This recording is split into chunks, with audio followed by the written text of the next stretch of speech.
Viewers আসসালামু আলাইকুম, সবাইকে আমার চ্যানেলের পক্ষ থেকে স্বাগত জানাচ্ছি।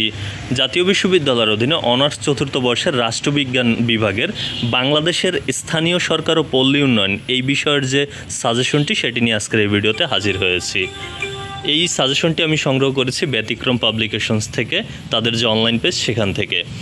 এখানে অবশ্য যেটি সাজেস্ট করা হয়েছে ক বিভাগের জন্য বিগত 2015, 2017, 2019 এবং 2021 এই সালের কুইজ প্রশ্নগুলো পড়লেই হবে। আর তাছাড়া খ বিভাগের জন্য তারা যেটি সাজেস্ট করেছে, খ বিভাগের জন্য 16টি প্রশ্ন তারা রেখেছে গুরুত্বসূচক। এই প্রশ্নগুলো কিন্তু অনুশীলন করতে পারেন, সেক্ষেত্রে একটা ভালো ফলাফল আসবে। আর যদি পাস নাম্বার নিয়ে চিন্তায় থাকেন, সেক্ষেত্রে এই যে 100% মার্ক করা যে প্রশ্নগুলো, এগুলো অনুশীলন করলেই কিন্তু পাস নাম্বারটা ক্যারি করতে পারবেন। আপনারা স্ক্রিনশট দিয়ে রাখতে পারেন এই প্রশ্নগুলো এবং সেগুলো বই থেকে পড়বেন। আর গ বিভাগের জন্য তারা গুরুত্বসূচক যে প্রশ্ন রেখেছে তার সংখ্যা হচ্ছে 16টি। এই 16টি গুরুত্বপূর্ণ প্রশ্ন অনুশীলন করেও কিন্তু আপনি একটা ভালো ফলাফল করতে পারবেন।